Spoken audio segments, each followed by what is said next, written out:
Welcome to Locke Key Unlocked, a podcast about Locke and Key on Netflix, as well as the comic books written by Joe Hill with art by Gabriel Rodriguez. I'm Alex. I'm Justin. I'm Pete. And we are going to be talking about Locke and Key Season 3, Episode 3, 5 Minutes Past, the episode that made my heart just stop. Like, literally just stop from the opening credits. If you haven't watched it, go watch it now because we're going to spoil it. But brief overview here. After the wedding, Tyler is still hanging out in Matheson and slowly starting to figure things out. But it may be a little too late, as two big things happen this episode, among many others. Frederick Gideon musters his forces to get some muskets. He musters them. He musters his forces. He musters them. Don't interrupt him. Let him get through the recap, would you please? Come on. Big moves. And then Nina is still dealing with her alcoholism, but through the head key, something that she wrestles with this episode. And Bode, upset about Hot Josh, uses the time shift key, goes back accidentally to season 2, as we saw in the trailer, brings back Dodge, and the thing that we were worried about from before the season started happens, which is that Dodge takes over Bode's body, and now we have Bad Bode on the loose. Oh my god! I mean, very stressful. Such I mean, from the first shot, when that swirling kind of whispering shot to let you know it's all over. It's that's when you knew. Bode went from my favorite character to my least favorite. I was like, "What are you doing? Don't go back and talk smack to somebody like that." I mean, just poking the bear. Well, just You're to review, Bode? we're still learning the rules of the time shift key, but the way that we understand it now, and we're getting a little bit more information each episode, is that unlike the comic books, which we've described a couple of times as like going back and watching a movie, here you can interact with the times past, but you don't change things. It's sort of like a pocket time. The thing that we find out here, though, is that anybody in that time period who holds on to you can travel back to the present. That seems like something that Duncan knows about and may have happened in some way previously, because he's had some specific warnings here. Here, obviously, this goes as bad as you could possibly imagine. Just the worst. Well, and I think the way I thought of it, because it doesn't make a ton of sense to me in general. I mean, being rooted in the comic book way it works. But to me, it's like just another version of the Echo. They're taking basically an echo of this person from a different time and bringing them forward. And in that way, I think it makes total sense. It's basically the same policy as that. And then just the dread of Bode, Dodge Bode, Bad Bode is it's trouble. But this is the third episode of the season, right? So we have 5 left. I think things are going to get worse quickly. How can it get worse? Well, buckle up, son. Yeah, I agree with you. I think we started with 2 relatively pleasant episodes and a little bit of fun, even with Gideon, even though Kevin Durant's doing a great job of being a terrifying villain here. But this is the episode, like you're saying, 3 episodes in where it all turns. Because, again, for those who haven't read the comic books, this is essentially what happens here. Bode's body does get taken over by Dodge. It leads to a confrontation in the sea caves in the books, which we've kind of already seen in the show, so I think it's going to play out very differently here. But there really is the whole final arc or arcs of the book are this Bad Bode who's torturing everybody, and they don't realize it until it's pretty much too late. So the moment, like I was saying earlier, the moment in the opening credits when you see the ghost key inside clearly Bode's body, the note that I wrote down was, "Oh no!"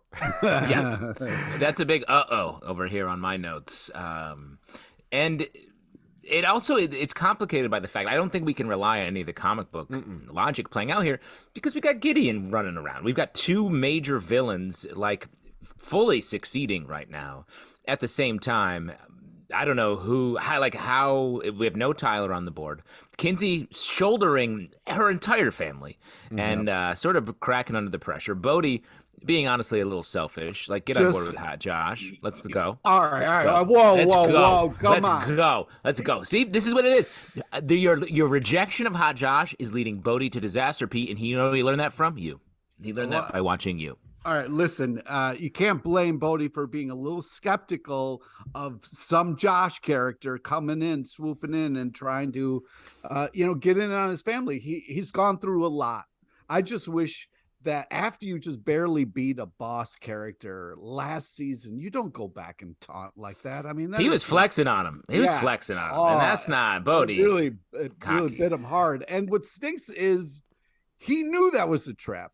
He knew the ghost tag was a horrible idea, yet he went for it anyway. Just so hard to not. Yeah, you're jumping around a little bit, but I understand what you're saying. It's heartbreaking because we know Bode is usually the person in the Locke family that's ahead of everybody here. Exactly. And he is doing nothing but messing up this season. Like, from putting everything down on the notebook, which gives I don't blame him for that. I would do that. That's 100%. You just can't leave you can't leave it out. You know what I mean? You got so many cool places to hide things. Pick one. Yeah. You're not gonna make a fun little notebook if you have all those keys. What are you gonna do?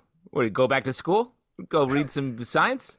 You got magic keys. All right, fair enough. But here, at least, I really love the emotional layers of this episode. I thought what everybody was reacting off of, getting back to these central themes of loss with Rendell Locke, through Bode, through Nina, through Kinsey, through even like Tyler dealing with Jackie's loss still here.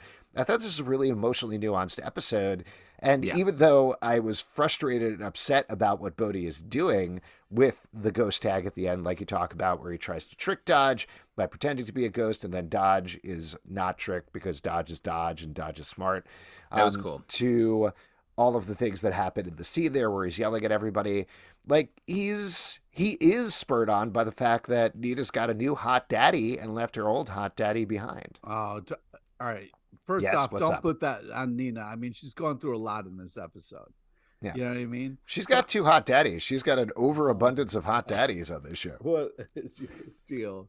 You are too old to say those phrases. It creeps me the fuck out. I can't hot daddy. You're never too old to say hot daddy. Pete, we are hot daddies. Yeah, exactly. And Pete, you're taking care of 3 kids over the weekend, so technically you're a de facto hot daddy as well.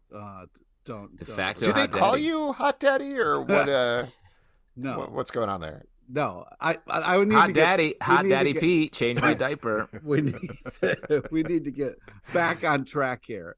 Just so you guys know, if for some reason I die near a creepy well, just leave me down there. Don't throw me off a cliff. You know what I mean? Just leave me at the bottom of the well. Well, let me ask you this: wouldn't you want it? Like, she was very cold. Yes. Sorry, you're jumping over to the Eden thing. Just a little bit of context here before we start going back and forth about this. Well, so jumping from the Bode thing to the Eden thing. I'm going to move on. Okay, I know. We're going to come back to it later. But they discover Eden's body at the bottom of the well. Kinsey calls on the Savinis to never go near a well. Pull the body up. They give her a funeral. We talked about this a little bit the last episode, but once again, Kinsey sings. This time she sings, I believe it's Hear You Me by Jimmy Eat World, and the Savinis join in. And there's, again, like, getting back to the past. They're doing such an incredible job this season.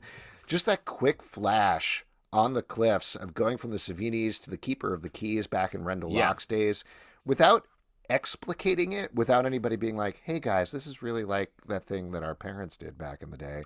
I thought it was so smart and well done. I agree. It was really cool. It took me a second. I was like, oh, did they just flash the Keepers of the Keys? And I was really impressed and surprised that they would be sort of so showing rather than telling of that. And I really liked it. And again, it makes me think, I don't know if I've said this before, I think we're going to get the Tempest scene. Oh, have you said that? No, you never brought that up. You never because we were really laying out. We got Gordy on the back burner, and we're seeing the Keepers in the young state. You don't just bring those actors back for a quick flash. They're going to be in the Tempest. Well, let me throw this out to you then. If a lot of this episode, and I guess we'll see where we go over the rest of the season, but a lot of this episode is about repeating the mistakes of the past or just repeating moments from the past, from throwing your friends off of a cliff after they've died to hide the bodies, to Nina revisiting her memories with Rendell Locke. Do you think the season is going to be about pushing past that, getting to a new future? Yeah, I think it's like sort of absorbing the pain of your past. I mean, that's what Nina's story was like here, I think. And even to keep it on the Eden stuff, it was absorbing sort of what Eden did, the good and the bad, and the fact that she was a demon for a lot of that, and sort of looking at her as a whole person and then moving past her. Like they very cleanly and like they physically move past her and they emotionally sort of close the loop on that. And I thought that was really nice. And the same with Nina. I think she's like, she goes to a dark place when she's reliving all of her drinking moments and just seeing how bad it was for her family. She needed to see it to kind of like deal with it. And it was a really cool moment between her and Kinsey to be like, hey, listen, you're kind of stepping over a line here. I appreciate what you're doing, but I need to do this. And she needed to see it to kind of get past it there. And to me, it felt like this is an audition for when they're going to bring Tyler into the fold. It's basically the same beats. She's like, Kinsey was like, you're in trouble. We need to deal with this as a family. And I'm going to overstep my bounds a little bit, enter your head, and try to deal with this. Same thing with Tyler. They're going to unlock him, I think, probably next episode. I know you called it this episode, Alex. I know. It's got to be next episode. Yeah. And I think unlock him. He's going to have to deal with his guilt, which is, I think, is the issue with Jackie's death, and then move on because they lost Bode here. They don't know it yet, but oh my God. I think, I mean, just to further speculate, sorry, and then I'll turn it over to you, Pete. I think we could see a thing where everybody's like, you know what, we've really dealt with our trauma, and that's when they find out that they've lost Bode, and it just destroys everybody. Go ahead, Pete. Oh yeah, well, you just kind of destroyed my point. I just think though that if you keep bringing up oyster crackers, eventually we're gonna have to see some people eat chowder, right? Like you gotta show us the chowder. You gotta let us see how good this chowder is. You know what I mean? Oyster crackers are the new chowder, is what I wrote down from this episode. I do think we've moved past the chowder talk. Also, librarian. He fucked up. Yeah. He tried to build too hard to do his job. We are all over the place right now. Yeah. All right, I want to go back to what Justin was saying though about the Kinsey kind of moment there with her mom. It was hilarious how there was this like really deep moment, and then you just hear Kinsey's voice go, "I hated that dress," you know, and all of a sudden you realize she's there. That was such a cool move, very fun. And it kind of represents a little bit of the jumping kind of moment stuff that the comics brought. So I was very happy with that moment.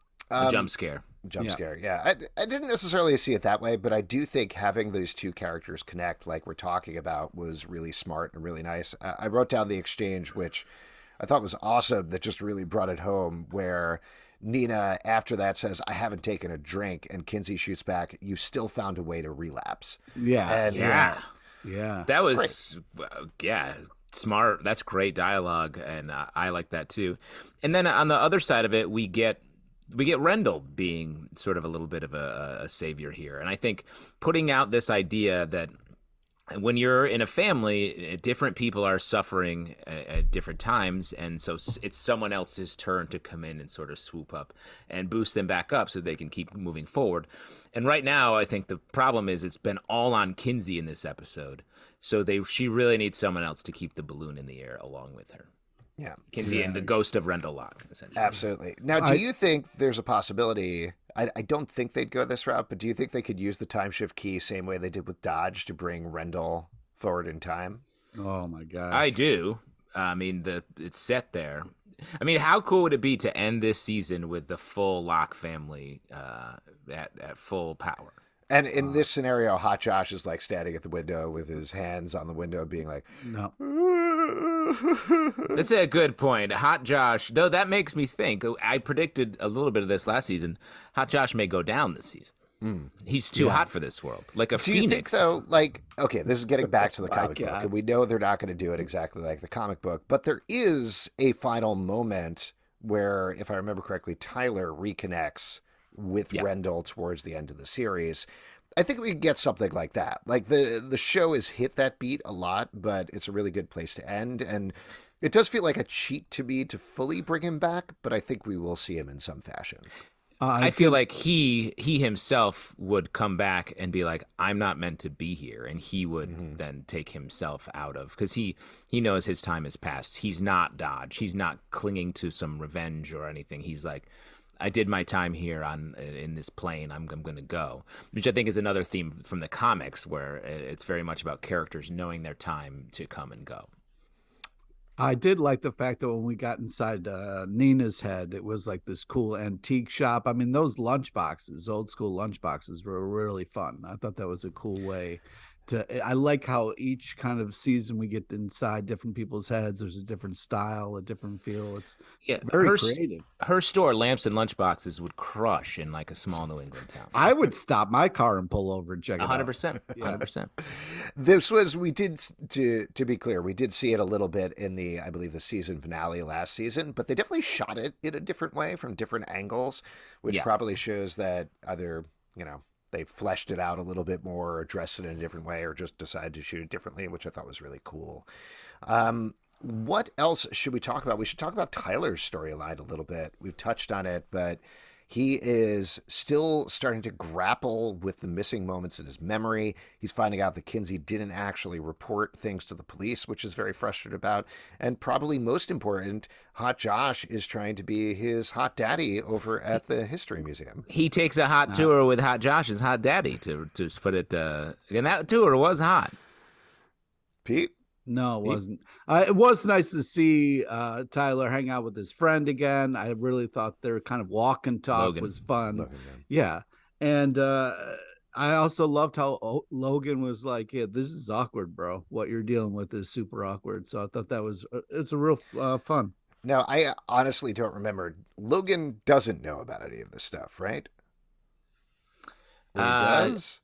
I think he was sort of on the fringes of it, but I don't think he was a big part of it here.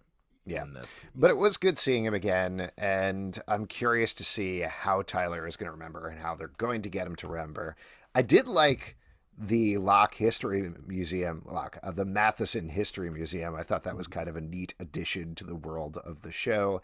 What do you think is going on? We've talked about this a little bit, and not to stick with Hot Josh, but I do think it's relevant.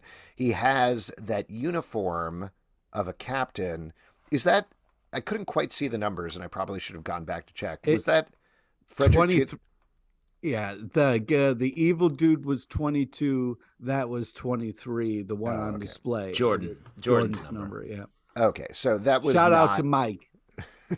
That was not Gideon's uniform. That was the guy who, I guess, came after Gideon or something. Yeah, the next regiment or something. Because Gideon died.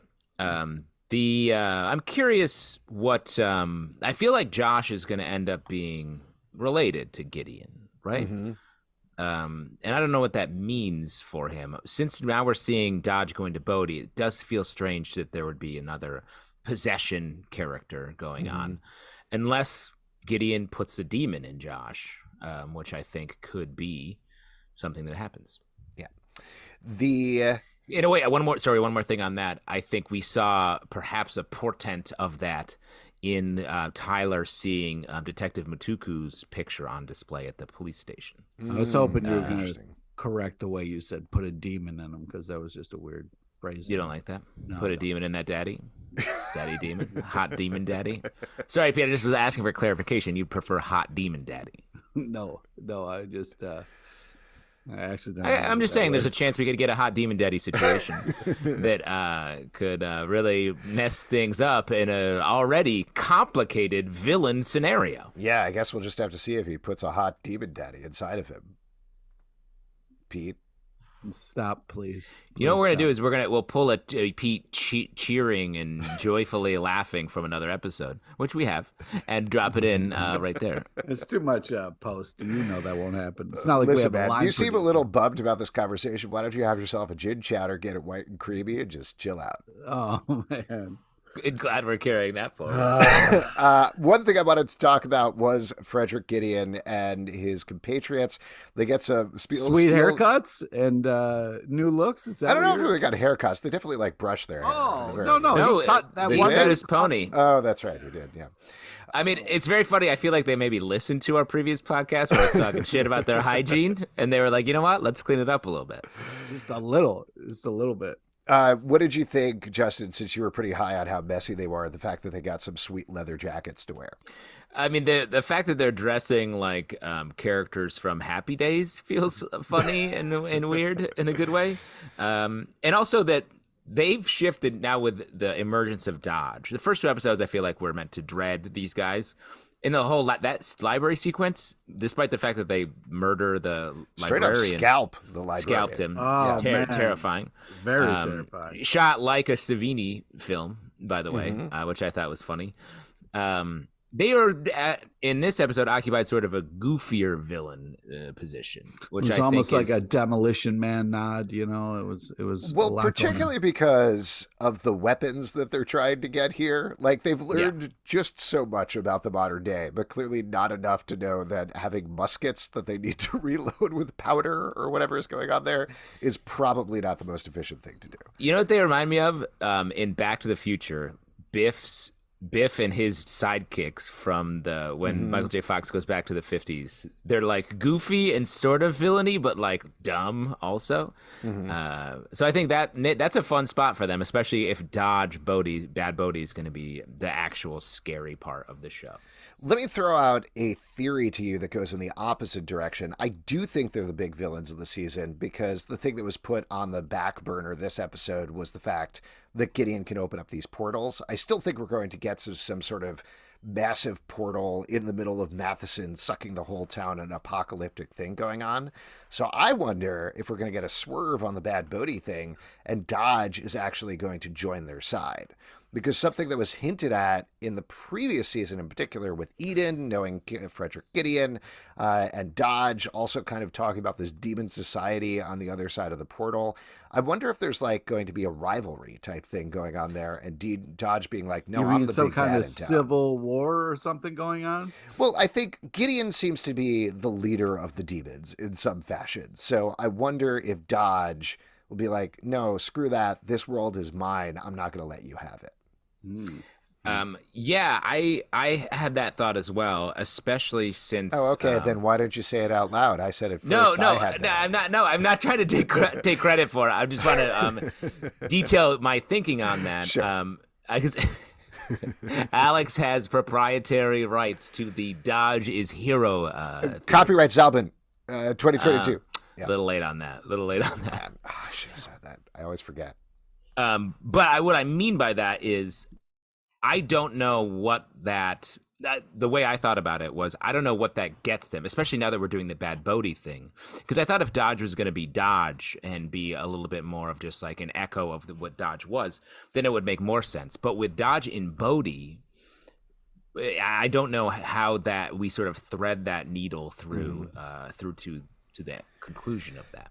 It's a lot of stuff going on, and I guess we'll see what happens. But why don't we get back to this episode since there's still a bunch more things to pull out. Any moments in particular you guys want to mention? Well, I mean, we got to talk about the big deal is we finally got Tyler's car shown in this new season. So I'm hoping more shots of that because it was a great romantic shot. You know, it was nighttime, but you still got to see a lot of the car, just like the outline. It was beautiful. Speaking of things with Tyler, he also gets a text from Carly, who's checking in on him. He has a little bit of a conversation with Logan about that. Do you think there's something there, or is that more? Maybe that's part of the theme we've been talking about in terms of he can't let go of this memory of Jackie. It's incomplete. Eventually, maybe he'll be able to move on with it. Or he just couldn't really explain it in a way that Logan would believe him. Like, oh, let me get this straight. You're working construction, and then there's an attractive lady who's also just working construction. I feel like there are going to be attractive ladies working construction listening to our podcast. I believe that's 50% of our listening audience who are going to be very offended by this talk. Okay. I'm just throwing it out there. And again, I work construction and can attest that it's exactly how it goes. Still getting texts from some former coworkers being like, "Are you okay?" People love to. I don't know about that. I don't think that's an attraction thing, Justin. What? I think they legitimately want to know if you're okay. Yeah, you should text them. I feel like they keep asking, "Are you okay? Are you okay?" We haven't heard from you. That's love. That's like hot. That's like super hot daddy stuff. Hot demon daddy. I'm their hot demon daddy. Shout out to anybody I worked construction with like fully 15, 20 years ago. Bummer. I wanted to say that, I think that Carly thing feels like it's something that can pull Tyler away a little bit, while also the fact that he won't reply to her is him not refusing to just deal with anything emotional in his life. Just to jump over to a different topic, we touched on the Nina head memories a little bit before, but I wanted to give a shout out how nuanced I thought they were in terms of alcoholism. I think we're used to, like, the point that they eventually build to, where she wrecks the Kinsey's gingerbread house, spills the wine or alcohol or liquor or whatever she was drinking all over Kinsey. Like, I think that's the kind of thing you expect from these scenes, but the more subtle form of abuse that comes with Nina just being sloshed on this camping trip hurts in exactly the same way. And those are the things that kids remember in exactly the same way. And that ultimately it almost hurts even more the fact that she's just not there. You know, she's emotionally and mentally not there. And it's awful and hard to watch, but so well played by Darby Stanchfield. And the promise moment where, he was like, you made a promise to these kids, and she says, damn straight. That was really cool. Yeah. One thing sort of going forward, do we want to talk about maybe some predictions a little bit now?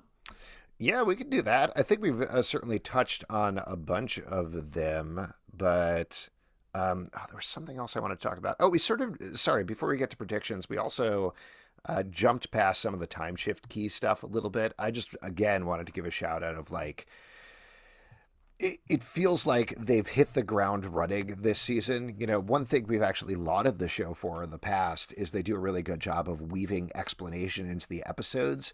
It does feel a little bit like, and I don't know if this was a function of kind of suspecting this was the last season or just how they edited or whatever, that they're just like, nah, you've watched the first 2 seasons, let's go.